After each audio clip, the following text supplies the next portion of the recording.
All right, well, we're back into another week of Rise and Fall where we're walking through 1 Samuel, and this is week 6, already week 6. We're not really sure how long it's going to go. It might be the end of August, might be the end of September. But have you enjoyed this series so far? Awesome. I'm glad. The three of you that said that, thank you so much. That means a lot. It lets us know that we're on the right page with the Lord. Thank you all for being so awake this morning. You're about to get awake, I promise you that.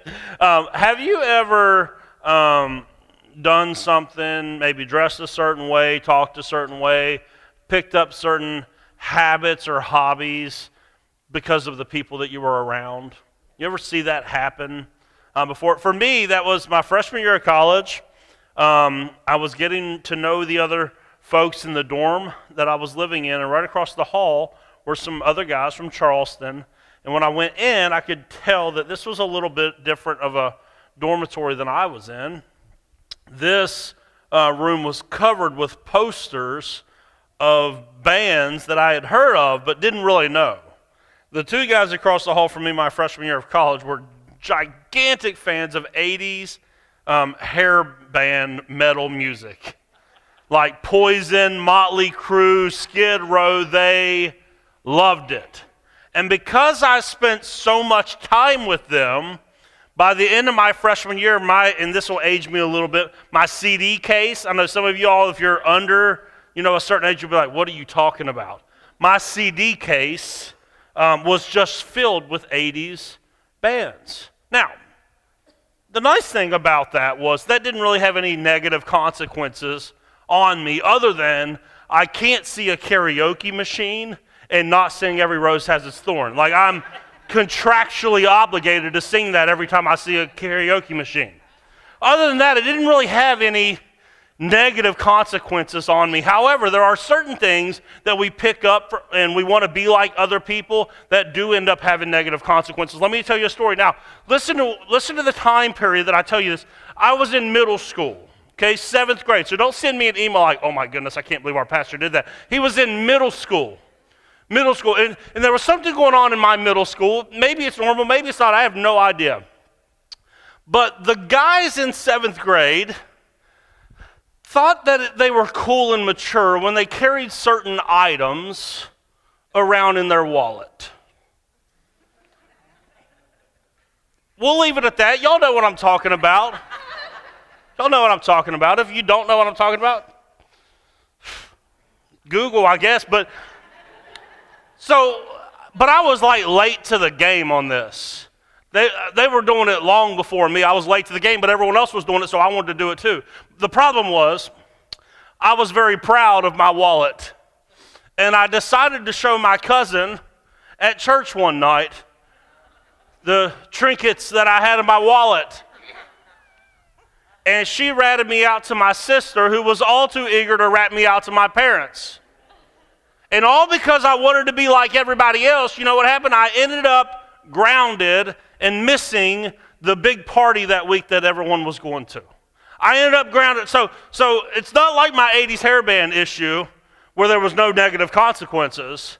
This time I actually ended up in trouble. There was actually consequence of trying to be like everyone else. Now, we would like to think, my guess is that you did something similar in middle school. You started dressing a certain way, the music that you listened to, the way that you spoke, the activities that you were into.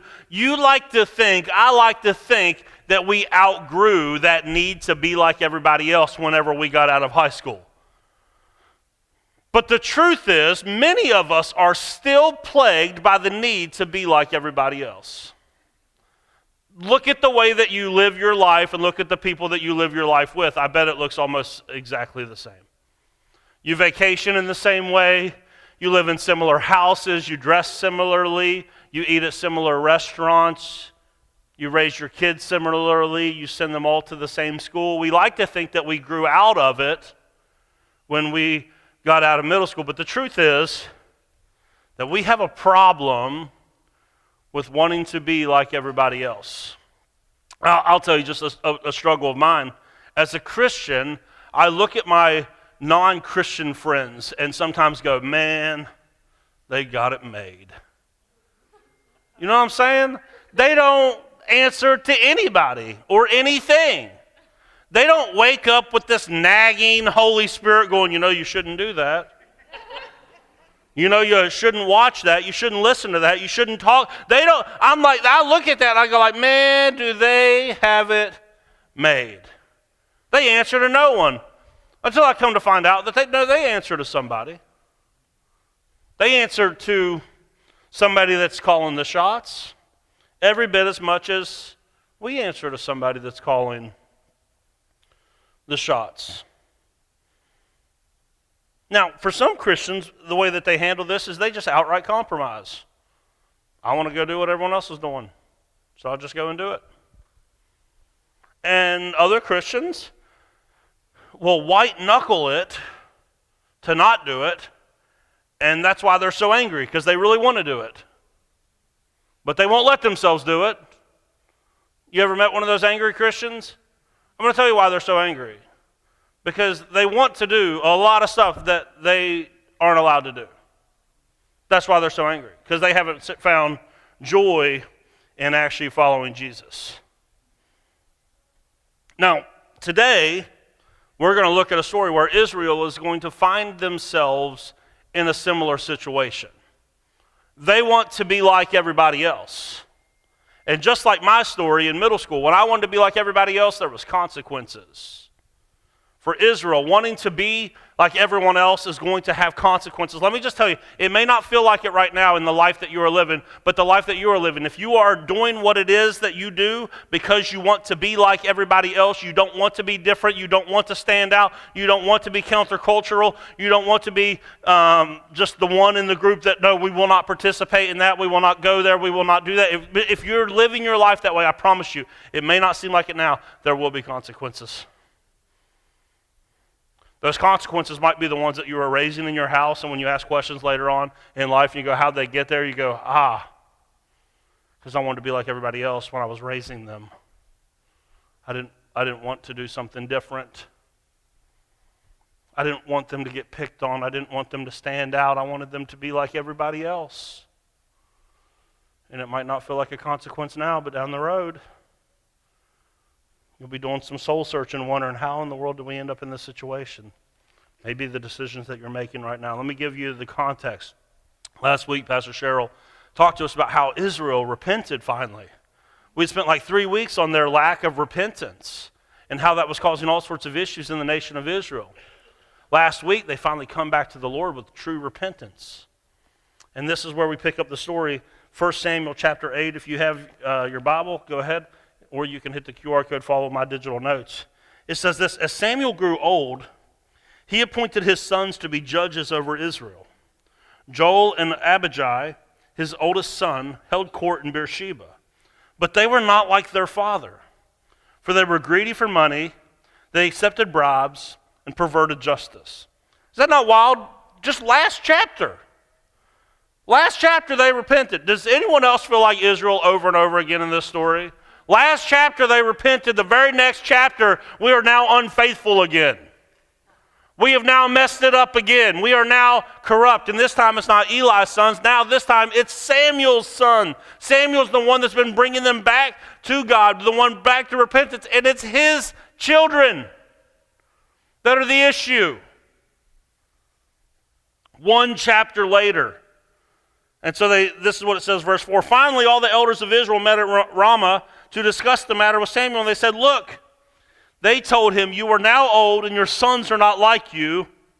Give us a king to judge us like all the other nations have.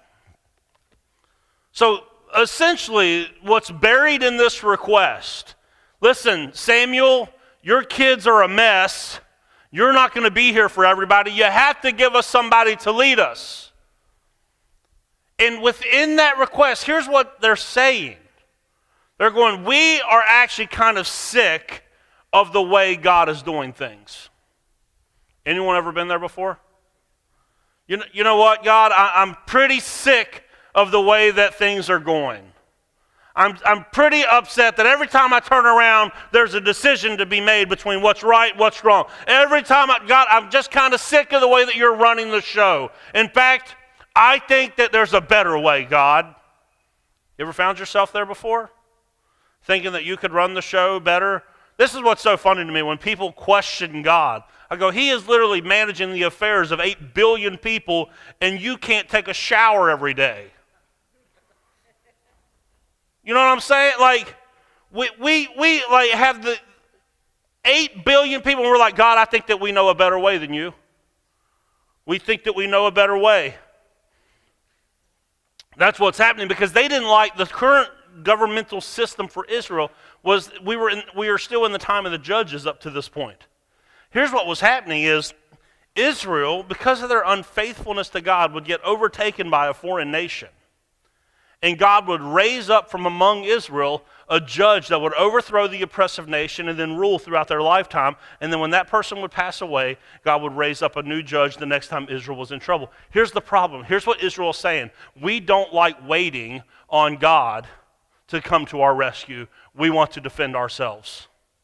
We want a king, because with a king comes an army, and now once we have that, once we're like everybody else, we no longer have to wait on God anymore. We no longer have to trust God anymore. We can now trust in ourselves, our leadership, our army, and we don't need God anymore. That's what is, I know it's just one little request, we would like a king, and we read that sometimes, we go like, oh, that's not that big. No, they're saying, God, the way that you are running the show is wrong, and we are sick of it. We do not want to wait for another prophet to be raised up. We're tired of waiting on you. We're tired of the way that you're doing things. We want a complete and total change. We don't like it. Now, I've heard this passage. In fact, I've probably thought this and taught this previously. I've heard it that the problem Israel is facing is that they want a king. Oh, and God's just not enough, and they want a king. That's actually not what's happening in the passage. The problem is not that Israel wants a king, because Israel was always going to end up with a king. Always. Look at some of the old prophecies about this. Genesis chapter 17, verse 6 says this. He says, this is to Abraham. I will make you extremely fruitful. Your descendants will become many nations, and kings will be among them. God had always planned that Israel would eventually be led by a king. So the problem is not that Israel asked for a king. Look at the next passage, Genesis 17:16. Later on in that same conversation with Abraham, I'll bless her, and this talking about Israel, his wife, who will ultimately birth the nation, and give you a son from her. Yes, I will bless her richly, and she will become the mother of many nations. Kings of nations will be among her descendants. Genesis 49, here's another prophecy. The scepter will not depart from Judah, nor the ruler's staff from his descendants until the coming of the one to whom it all belongs, the one whom all nations will honor. There was always going to be a king. Numbers chapter 24 says this, I see him, but not here and now. I perceive him, but in the far distant future, a star will rise from Jacob. A scepter, meaning a ruler, will emerge from Israel, and it will crush the heads of Moab's people, cracking the skulls of the people. Listen, they were always going to get a king. The problem was not that Israel wanted a king. So do not make that mistake of thinking that that's what was going on. They were always going to end up with a king. The problem was they did not want to wait on God to bring about what it was that they needed. They were always going to end up with a king. They just wanted it to happen faster. Anybody else ever have problems with God's timing? Anyone else think, God, if you just hurry it up a little bit, we've been sitting here suffering, waiting on you to do something, and we think that we could do it better if we would just do it our way, God. So the problem was not that they wanted a king. The problem was the motive behind the request. And what was the motive? Give us a king like all the other nations. They wanted to be like everybody else. Because they were actually asking for the right thing, but with the wrong motive. Like there's a chance in your life right now that you are asking for the right thing, but with the wrong heart And that's why God can't give it to you. You might be asking, oh God, I want a promotion. Why? Why? And then we try to give the church answer, but God knows your heart, so he knows that you're full of it. What are you going to do with that extra money? Probably travel more. Is that going to interfere with my relationship with the Lord? Probably. Okay, it's probably not a good idea. They can't be trusted with more right now. Can't be trusted with more because you're asking the right thing, because make no mistake about it, I told you this 2 or 3 weeks ago, God wants to bless you. But he will not bless you if he knows that it's ultimately going to end up as a curse to you. Oh God, would you expand my platform? Okay, I'll tell myself so the way we're not all focused on you. For me, there's a lot of times that I wish that I was preaching at a bigger church. Why? Oh, God, because I want to see souls saved.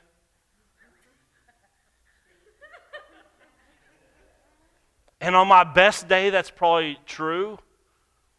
But on my realest day, it's because preaching to a half-empty room sucks.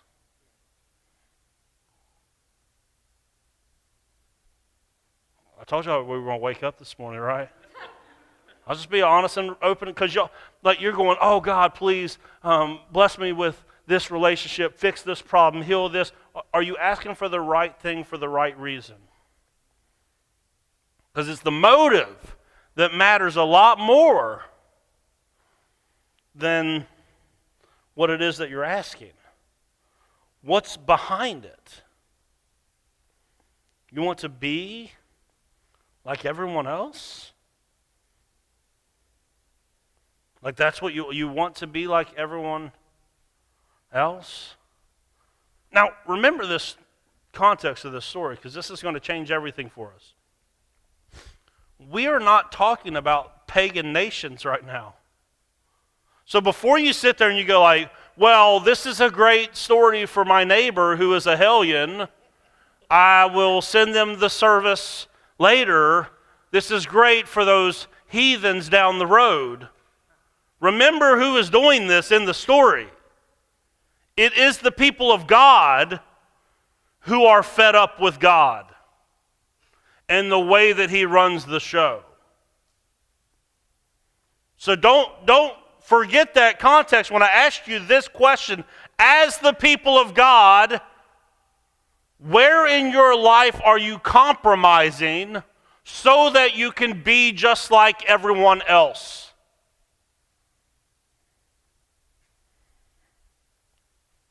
Can't think of any? I'll give you some examples. Christians in our dating relationships, at the rarest percentage imaginable, are so outside the bounds of what God has designed for Christian relationships. What's the norm in dating? Well, we live together. It saves money. We're already shacking up, even though the statistics show that people that live together and are sexually intimate before they are married have a higher rate of divorce. And that's also what the unbelieving world is doing, and it happens every single relationship inside the church almost. Nothing to separate us from the non-believing world whatsoever. We do our dating relationships exactly like them. We sleep together, we live together, we share finances as if we are married, but we will not come to the altar and be committed to one another. There is no discernible difference in the dating relationships for most Christians than anyone that has never graced the doors of a church in their life. We're just doing what everyone else is doing. How's that going for you? The statistics say that if something doesn't change before the altar, things won't go good for you. How about in marriage? Marriage, what's normal in marriage? No fault divorce. We just can't seem to get along with each other. Yeah, that 50% of relationships that end in divorce, they say, oh, that's true in the church as well. Well, not really. Not whenever people, if you go further into that study, you find out that only about 26% of marriages fall into divorce if those people are involved in a local church, like intimately involved. Not just like we show up when we have nothing else going on, but like we sacrifice for that church. That number drops in half. Ready for this one? Couples that actually pray together daily, less than 2% of them ever get divorced.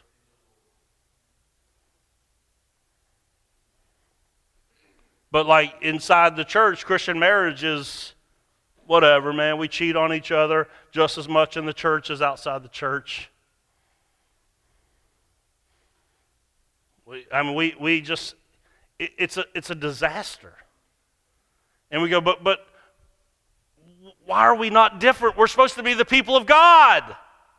And can I just tell? And they go, well, look, the church, the Christians, not just this church, every church, they're like, you guys got a whole lot to say about the LGBTQIA community all the time, but what about all the divorces happening among your ranks? What about all those that are shacking up among your ranks? Who's going to say something about that? I will.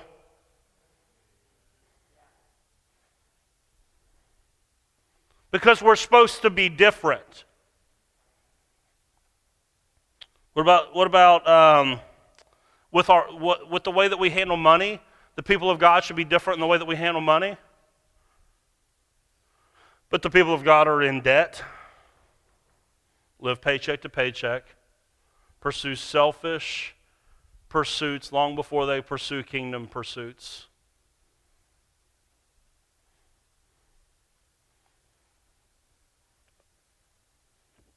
There are people outside the church that will give more to do more good in their community than some people that attend church weekly. Why? Well, because if I'm going to be like everybody else, I got to send my kids to the right school, we got to have the right clothes, we got to take the right vacations, I got to drive the right car, I got to have the right house. I've got all these things to keep up appearances, so therefore I have to do money like everyone else because I'm trying to do life like everyone else. What about our schedules? Do our schedules look any different whatsoever than those outside the church? Or are we all the way to the margins every single day, every single week? Like, have you ever just told yourself, you know what? No. We're not going to go this weekend. We're not going to do that. We need time to rest. We need time to be at church. We need time to focus on. Have you ever just told yourself no rather than what can we afford? What can we afford? What if we went, let's think differently than that? Because that's how people outside the church think. What about people inside the church? We go, what's actually healthy? What if we answered a different question in regards to our schedule? What about what we allow into our hearts and into our minds? My guess, and look, I'm not saying that I'm innocent in all of this whatsoever. I'm working with the Lord as much as anyone. My guess is that our Netflix and Hulu and Prime and Paramount accounts would look a whole lot like any unsaved person's. Letting garbage right in. I bet our Spotify playlist mimic people outside the church.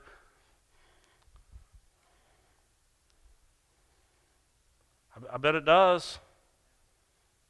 Because we got to be like everybody else. Because you don't want to be one of them Christians.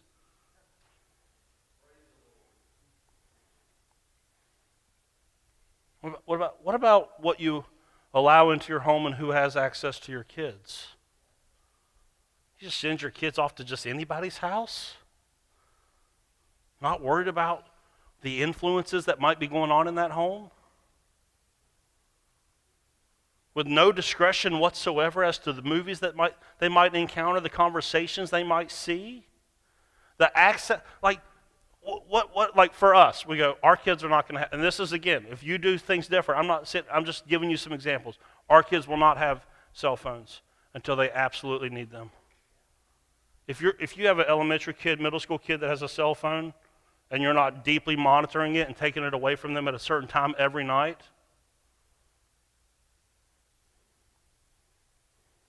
Are we doing stuff different than everybody else?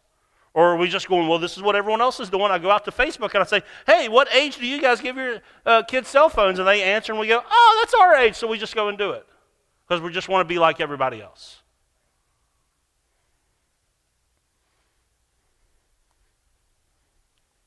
Like, who has access to your kids? Do you have you, like, I know nobody wants to be that uncool parent. It's like, I've told my kids, I'm sorry, that's not a kid that I want you to be around. I'm sorry, I love them. We can say hi to them at the pool. We can play ball with them. But you're not going to their house. They stand for things that are different than we stand for. They don't parent their kids the way that we parent. And it's not a thing of judgment. It's a thing of wisdom that the people of God are called to. And rather than abdicating your parental responsibilities to the culture, stand up for something. Be different. And guess what? If it hurts your kids' feelings, good. Good. They need exposed to that. They need to be told no. It's not a bad thing to not be best friends with your kid, because that's what's normal. And the people of God have always been called to be different. Why is it that in every possible way we try to fit in instead of standing on something to be different? In every possible way, something has to change. Something has to change. And listen, there are things that are black and white that I've just talked about. Because again, this is where it's going to be tricky, because everybody wants a real pat church answer. Right? It's going to be tricky, but there's some things that are black and white. Okay, I talked about sleeping together before you're married. There's no conversation to be had about that. If you are doing that, then you are sinning. Outside the will of God, 100%. There is no conversation to be had. That's very clear in the Scriptures. But what about things that aren't so clear? What about, this is fun. Now, again, I harbor no resentment whenever I say stuff like this, just know. But if you're going to talk about the pastor of a church, you should know it normally gets back to them.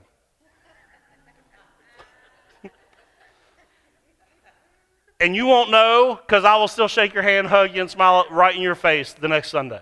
Because I have to do it every week. Our family, and it drives me crazy, our family plays travel baseball. Well, I don't think the pastor should miss church for travel baseball. You know what I did last weekend while I was not here? I told 10 little boys about Jesus for 2 straight days. Shared the gospel more than what most average church attenders will in their whole life in one weekend of missing church. Yeah. Now, some people hear that and go, I cannot believe he would miss church for sports. Other people are always looking for a license to do what they always wanted to do anyways. And so then somebody will mistake what I'm saying right here and go, ooh, our pastor plays travel sports, so we're going to do that too. Hold on. Let me tell you about how we do travel sports. First and foremost, I'm the coach, so I'm sharing the gospel. It's a ministry for us. Second off, I'm the coach. I set how many weekends we're gone, and it's not every weekend. Third off, I'm the dad. Oh, you want to play travel baseball? Great. Well, then you're not doing travel swim and you are not doing travel basketball, because we will only do one travel thing, because we will not miss that much church. See how it looks the same, but it ain't the same. Plus, on Wednesday nights throughout the year, my kids go to Awana at another church. Just in case they're not here on a Sunday, they're going to be there on a Wednesday. And in our home, we're going to talk about the scriptures and we're going to pray. And they're still going to have better attendance than 90% of y'all anyways. Because they got to be here whenever I'm here. So we don't do it when we're at travel tournaments, we normally 9 times out of 10 go to church in another town, a church that's not ours, but because I want to make sure my kids know that worship is a priority, we go to other churches. When we're on vacation, guess what we do on Sunday morning? We wake up and we go to church just like when we're not on vacation, because coming to church is not just something that we do whenever we are free. It is a lifestyle of worship that we are teaching our kids. I want my son to see, my dad tells everyone about Jesus on the weekends when we're at church. He tells everybody about Jesus when we're not at church. So before you go, oh, I can't believe our pastor does travel baseball, and use that as a way to criticize me or as a way to go and condone what you already wanted to do, but do it in a drastically different way than what I just told you that we do it? No, see, there's black and white issues in the scriptures, and there's also like you need to have wisdom, because if you can't have the self-control to make sure that your family has a priority of worship, then it's not for you. There's some people that you take an inch, you go a mile. In the 5 years down the road, you're going to look back and go, well, why don't my kids want anything to do with the Lord? Well, because you wanted to be like everybody else. You wanted to be like everybody else. And we just can't do that. Like, we've always been called to be different. Now, listen, because I got to make a distinction here. Sorry, I'm going long today. You're just going to have to. This is what happens when I get a week off, too. You get like two sums. I said the people of God have always been called to be different. I did not say unnecessarily weird.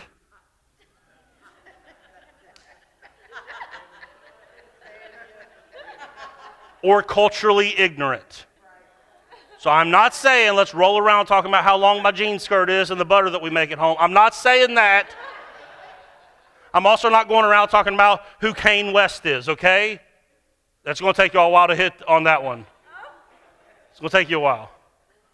Not unnecessarily weird and also not culturally ignorant.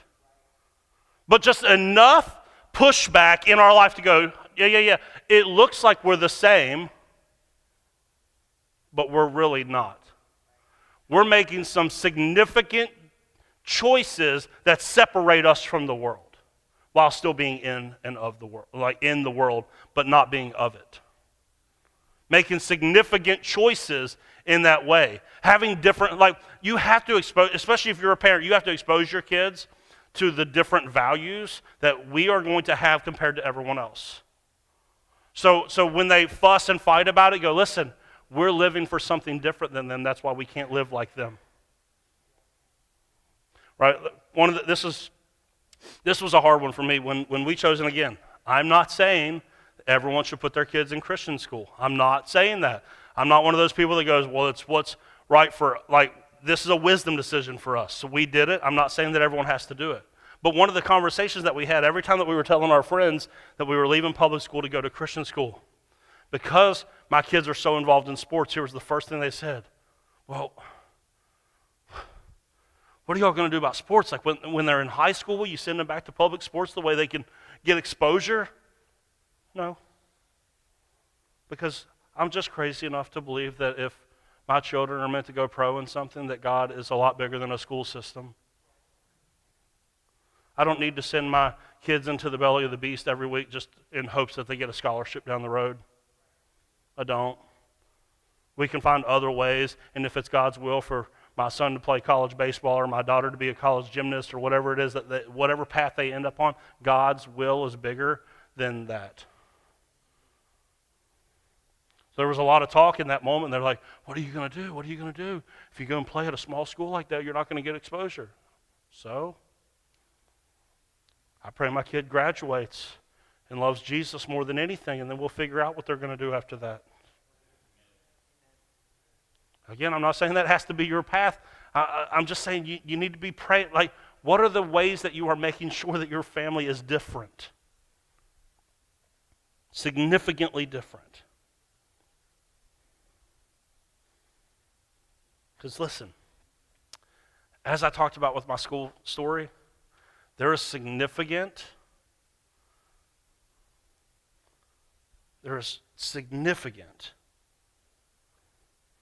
problems that come along with trying to be like everybody else. Because here's what Samuel goes to God to tell him, hey, this is what your people want. It says this in verse 6. He says, Samuel was displeased with their requests and went to the Lord for guidance. This is God's response. Do everything they say to you. The Lord replied, for they are rejecting me, not you. They don't want me to be their king any longer. See, when we choose to follow after what everyone else is, you have to realize who you're really rejecting in that moment. Who you're really rejecting. Verse 8. He says, ever since I brought them from Egypt, they have continually abandoned me and followed other gods, and now they are giving you the same treatment. Do as they ask, but solemnly warn them about the way a king will rule them. God goes, give them what they want. They can choose, but make sure they know the consequences, because here's the consequences. So Samuel passed on the Lord's warning to the people who were asking him for a king. This is how a king will reign over you, Samuel said. The king will draft your sons and assign them to chariots and charioteers, making them run before his chariots. Some will be generals and captains in his army. Some will be forced to plow in his fields and harvest his crops, and some will make weapons and chariot equipment. The king will take your daughters from you and force them to cook and bake and make perfumes for him. He will take away the best of your fields and vineyards and olive groves and give them to his own officials. He will take a tenth of your grain and your grape harvest and distribute it among his officers and attendants. He will take your male and female servants and demand the finest of your cattle and donkeys for his own use. He will demand a tenth of your flocks, and you will be his slaves. When the day comes, you will beg for relief from this king that you are demanding, but the Lord will not help you. So remember, I wanted to be like everybody else, and I got grounded. The Lord goes, listen, I'll give you what you want. You want a king? Fine, have your king. But just know the consequences. See, in the ancient Near East at that time, the king was a parasite. The king was a parasite off of the people. Instead of serving the people existed to serve him. And so the king that they wanted, God's going, listen, what he's going to do is he's going to take your sons, he's going to put them into the service of his army. And he's going to take your crops, he's going to take your daughters, he's going to take until you have absolutely nothing left for him to take, and then he will enslave you. Can I tell you that that's what's happening in your life when you live for a different king than Jesus? Whatever it is that you are following after will take until you have nothing left. Then it will enslave you. Your reputation, your addiction, your relationship, whatever it is that's ruling you will take until it can take no more, and it will enslave you. And you will wonder, how in the world did we get here? And you will expose your kids to the same slavery that you were entrapped in.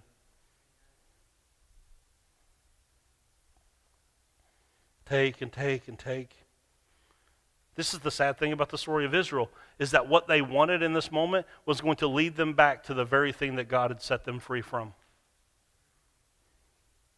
God had already worked a miracle down in Egypt to get these people out of Egypt all those years ago, and what they are asking for in this moment is going to lead them right back into slavery, as you will see throughout the rest of the Old Testament. The people of God are unfaithful, here come the Assyrians. The people of God are unfaithful, here come the Babylonians. People of God are unfaithful. Here comes Persia. Here comes Rome. It was going to lead them right back into the very thing that God had already set them free from.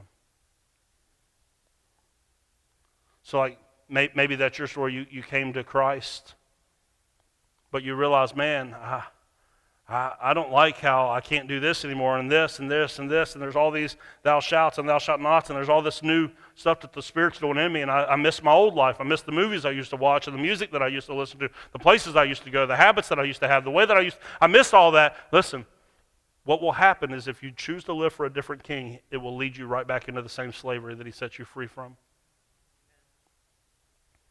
It'll lead you right back into it. You get to choose.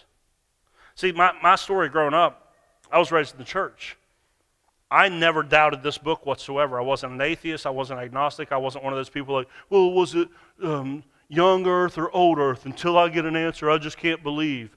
I didn't have any of those existential questions. I never doubted what they taught me in my church whatsoever. You want to know what my issue was? It was not the church. The church was not the issue. I was the issue.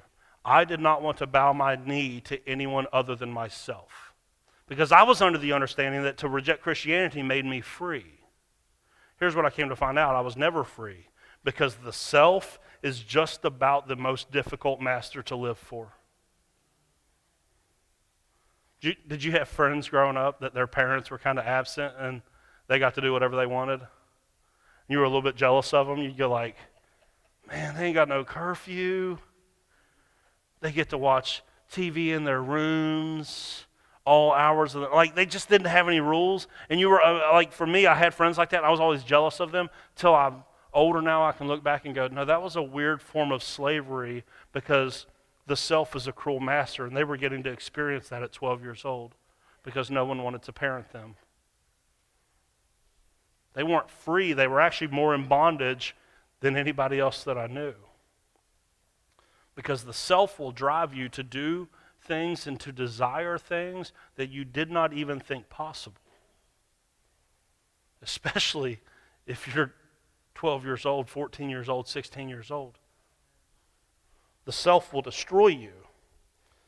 Because the truth is, and the scriptures attest to this, you are going to serve something or somebody. You're going to end up under something. And God is gracious enough to let you choose. Whether you will choose a good king or whether you will choose one. Listen, the thing about coming under the lordship of Jesus is at least you know that your master cares. At least you know that when he does and says he does it with your best interest at heart, you will not find anything else that will enslave you in this life that will care for you the way that Jesus cares for you. And truthfully, that's actually real freedom. That's actually real freedom. To live for someone who loves you like that is real freedom. Here's what it says, verse 19. But the people refused. Even after they heard all the consequences, the people refused to listen to Samuel's warning. Even so, we still want a king. We want to be like the nations around us. Our king will judge us and lead us into battle. And so Samuel repeated to the Lord what the people said. And the Lord replied, do as they say, give them a king. And then Samuel agreed and sent the people home. So even despite the consequences that they were made aware of, they don't change course. They just continue on. The decision is put out in front of them, much like it is to you today. Faithfulness to God will lead to me and my family being different. It will. And if that's not for you, then faithfulness to self will lead to your destruction. You'll get to pick up the pieces at some point and go, I don't know where it all went wrong. But you're going to be faithful to something or to someone. You might as well choose the better king. You might as well. Because here's the truth. If you are serious about your faith, you will be different from those around you. Not in small, subtle ways like, when we're not traveling and we don't have nothing else on the calendar and I'm not tired from work and it's not summertime and then we go to church. That won't be the one difference in your life. The fact that you go to church will not be the only difference in your life if you are serious about your faith. Whether you go once a year or 48 times a year, that will not be the noticeable difference in your life if you are serious about your faith. Do not settle for that. It will be noticeable, it will be measurable, and it will be meaningful. It will be you saying no. It will be you having difficult conversations and trying to explain to your kids why it is that they are different than the other kids in the neighborhood. Why other kids get to do that, but they don't get to do that. It'll be why you have to talk to people at work and say, I'm sorry, I won't participate in that because of my faith. It's whenever you're in your friend group and you go, you know what, I'm not going to go there. I'm not going to participate there. I'm not going to listen to that. I'm not going to watch that. I'm not going to talk about my husband like that. I'm not going to talk about my wife like that. I'm not going to do that. Why? Because God has called me to be different and to not be like everyone else. So you get to choose. Faithfulness to God, the good king that has your best interest at heart, or faithfulness to yourself and the idols and the lesser things of this world, which will ultimately rob you of everything until it can finally enslave you. You get to choose.